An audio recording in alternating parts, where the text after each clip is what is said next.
दोस्तों, Apache helicopter जो कि भारत में आने वाले थे, उसको तुर्की ने अपना एयर स्पेस नहीं दिया था, जिस वजह से वह भारत नहीं पहुंच पाए। अब तीनों अपाचे हेलीकॉप्टर की डिलीवरी भारत पहुंचने वाली है, लेकिन उससे पहले भारत ने तुर्की को एक मुंहतोड़ जवाब दिया है, जिसको वह कभी नहीं भूल पाएगा और इसने इंटरनेशनली तुर्की की काफी बेइज्जती कर डाली है।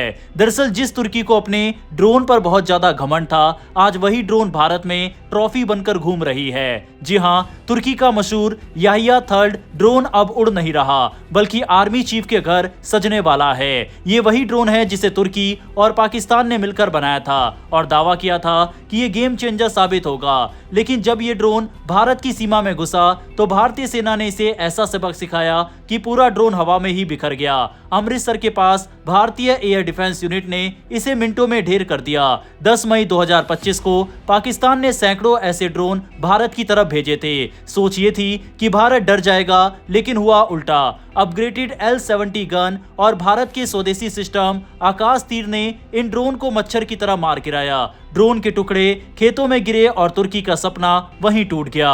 अब सोचिए, जिस ड्रोन को तुर्की दुनिया भर में बेचकर अपनी तारीफ कर रहा था, वही ड्रोन आज भारत में शोपीस बन चुका है। विजय दिवस के मौके पर इसे आर्मी चीफ के आवास पर रखा जाएगा, ताकि हर कोई देख सके कि भारत की सीमा में घुसने का अंजाम क्या होता है। ये सिर्फ एक ड्रोन का गिरना नहीं है, बल्कि तुर्की की ड्रोन टेक्नोलॉजी पर बड़ा सवाल भी है। भारत ने साफ कर दिया कि चाहे सामने कोई भी हो, उसकी तकनीक कितनी भी महंगी क्यों ना हो, भारत की सुरक्षा में सेंध नहीं लगा सकती। वहीं अब हालात यह है कि कई देश जो कि तुर्की से ड्रोन डील साइन कर रहे थे, उन्होंने अपनी डील को होल्ड पर रख दिया है। ऐसे कई देश हैं जो तुर्की की ड्रोन शक्ति को देखकर काफी प्रभावित हुए थे, लेकिन तुर्की के इन ड्रोनों का जो हस्र भारत ने किया, उसके बाद पूरी दुनिया को तुर्की के इन ड्रोनों से भरोसा उठ गया और इससे तुर्की को भारी नुकसान पहुंचा। हालांकि तुर्की ही इकलौता ऐसा देश नहीं है। चीन का डिफेंस सिस्टम और चीन की मिसाइल भी जिस तरह भारत के सामने फेल साबित हुई, उसका डिफेंस मार्केट को भी काफी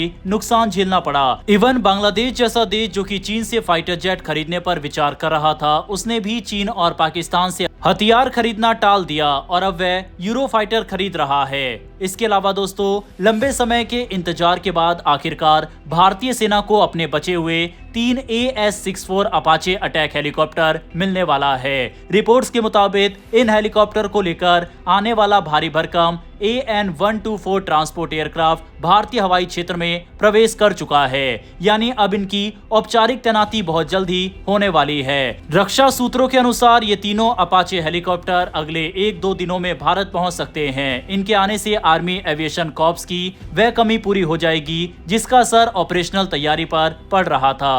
दरअसल पूरी अपाचे स्क्वाड्रन के बिना सेना अपने अटैक हेलीकॉप्टर यूनिट को पूरी तरह ऑपरेशनल नहीं कर पा रही थी। AS-64 अपाचे को दुनिया के सबसे खतरनाक अटैक हेलीकॉप्टरों में गिना जाता है। इसे अक्सर आसमान में उड़ता टैंक कहा जाता है। इसमें 30 मिलीमीटर की chain gun, Hellfire missile, Stinger air to air missile और आधुनिक रॉकेट सिस्टम लगे होते हैं। इसकी खासियत है कि ये दुश्मन के टैंक, बंकर और सेना के ठिकानों को बेहद सटीक तरीके से निशाना बना सकता है। इन 3 अपाचेस की डिलीवरी में पहले काफी अड़चनें आई थी। कुछ समय पहले खबर आई थी कि जिस विमान से यह हेलीकॉप्टर लाए जा रहे थे, उसे तुर्की ने अपना एयर स्पेस देने से मना कर दिया, जिसके कारण विमान को बीच रास्ते से वापस लौटना पड़ा। इसके बाद ये विमान करीब 7 दिन तक ब्रिटेन में फंसा रहा और फिर अमेरिका वापस जाना पड़ा। इस वजह से पहले से चल रही देरी और ज्यादा बढ़ गई। अब जब ये हेलीकॉप्टर दोबारा भारत के लिए रवाना हो चुके हैं, तो सेना इन्हें जल्द से जल्द स्वीकार कर ऑपरेशनल यूनिट में शामिल करेगी। इससे सेना की अटैक हेलीकॉप्टर क्षमता को